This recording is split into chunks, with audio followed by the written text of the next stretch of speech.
మాట్లాడాను, తిరుపతి నుంచే మాట్లాడుతున్నాను. థ్యాంక్ యూ సో మచ్ అండి అడిగినందుకు. అలాగే ఇదేంటి బ్రహ్మేష్ అంట, బ్రహ్మేష్ గారు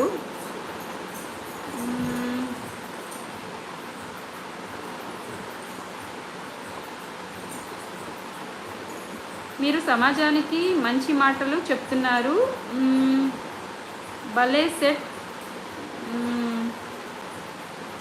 భలే సెట్ అవుతారు అని చెప్పేసి చెప్తున్నారు. ఓకేనండి, మీకు మాటలు ఎలా అనిపించాయో తెలియదు, కానీ మొత్తానికైతే మనం మంచిగా వెళ్ళిపోతే అంతా మనల్ని మంచిగానే చూస్తుంది. ఒకవేళ మనం తేడాగా వెళ్తే జనాలు కూడా మనతో తేడాగానే ఉంటారు. కాబట్టి మాట్లాడితే పోయేదేముంది, మాటే కదా పోతుంది మన నోటి నుంచి, ఇంకేమైనా పోతుందా? సో అది మంచిదా చెడ్డదా అనేదే మనం ఆలోచించుకొని మనసులో ముద్ర వేసుకోవాలి అంతే. ఓకేనా, ఏమంటారు? మాట్లాడితే మాటే కదా, మంచి మాట చెడు మాట అనేది మన మైండ్లో ఊహించుకోవాలి. కానీ నోటి నుంచి మాట్లాడితే పోయేది మాట మాత్రమే, ఆస్తులు మాత్రం కాదు. ఆ మాత్రం దానికి ఎందుకు ఊరికే ఏవేవో పిచ్చి పిచ్చి మాటలన్నీ మాట్లాడుకునేది. ఇంకా రమాదేవి గారు నాకు పెళ్ళయిందండి, 2 పిల్లలండి. థ్యాంక్ యూ సో మచ్ అండి రమాదేవి గారు. మీకు ఎందుకండి అంత కష్టం? ఇందాక నుంచి రమాదేవి గారు దండం పెట్టారు, ఇప్పుడు మీకు పెళ్ళయిందని అడుగుతున్నారు. ఏంటో నాకు అర్థం కావట్లేదు. రమాదేవి గారు అంత కష్టం ఏమనిపించిందో చెప్పండి. ఇంకా నరేష్ గారు, నైస్లీ టాక్ యువర్, ఓకేనండి, థ్యాంక్ యూ సో మచ్ అండి. ఇంకా అమ్మగారు,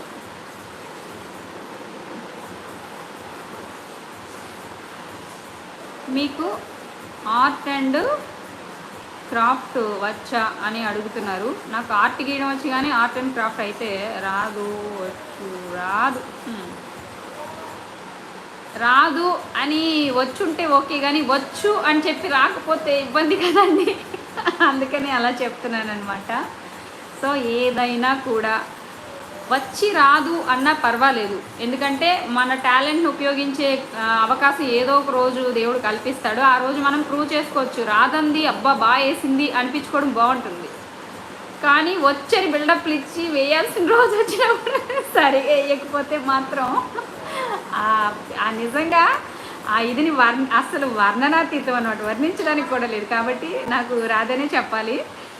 ఇంకా మోటివేషనల్ నుంచి బాగా మాట్లాడుతున్నావు అని చెప్పేసి చెప్తున్నారు. థ్యాంక్ యూ సో మచ్ అండి, మీ అభిమానానికి ఇలానే కొనసాగాలని కోరుకుంటున్నాను. అలాగే అమ్ముగారు, మీ హస్బెండ్ లేడా? మా హస్బెండ్ ఇప్పుడు ఎందుకు ఉంటారండి, డ్యూటీలో ఉంటారు. ఆయనకి సండే మండేలు ఉండవు, ఏదో ఒకరోజు వారంలో సెలవు పెట్టుకోవచ్చు అనమాట. ఓకేనా, డ్యూటీలో ఉన్నారు. డ్యూటీ అయినాక నేరుగా ఇంటికే వస్తారు. ఓకేనా. మధు గారు, పుష్పరాజ్ అని చెప్పేసి పెట్టారు. ఈ పుష్పరాజ్ ఎవరో నాకు మళ్ళీ చెప్పండి మధు గారు. ఓకేనా. మీరు ఎనీవే మీరు లైవ్కి వచ్చినందుకు చాలా హ్యాపీ మధు గారు, చాలా తర్వాత లైవ్కి వచ్చారు. అలాగే రమాదేవి గారు వెరీ గుడ్ అని చెప్తున్నారు. రమాదేవి గారు థ్యాంక్ యూ సో మచ్ అండి. ఫస్ట్ దండం పెట్టారు, ఇప్పుడు వెరీ గుడ్ అంటున్నారు. నెక్స్ట్ ఏమంటారని వెయిట్ చేస్తున్నాను. తర్వాత దేవి గారు, లెల్లో ఫ్రాక్ రా ప్రసన్న, బంగారు తల్లి అని చెప్పేసి పెట్టారనమాట. అదేమో రెడ్ కలర్ అండరాక లెల్లో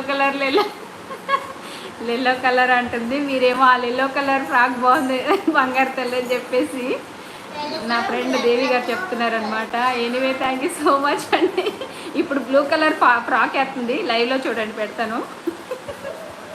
మిస్ అయిపోతారేమో. అరే ఎల్లో కలర్ ఫ్రాక్ తయారు చేసుకుంటుంది చూడండి. బ్లూ కలర్ ఏంటి తల్లి? అది బ్లూ కలరా? ఏంటది? ఎక్కడ చాక్లెట్? ఎక్కడ గుర్తొచ్చింది నీకు?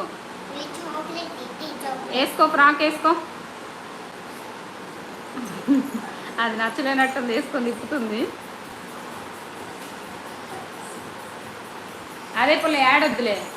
ఇలారా నువ్వు, ఇలారా. అలా చేయకూడదు కదా, మరి అలా చేయకూడదు కదా, చెప్పు. యాడొద్దులే. ఓకేనా, ఓకేనా. Asha good bye.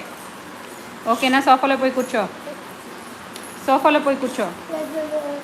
పోనీలే, ప్రసన్న కుంకుమ అంటుకుంది, ఏం కాలేదు. పోయి కూర్చొని పొందిగ్గా చూడాలి.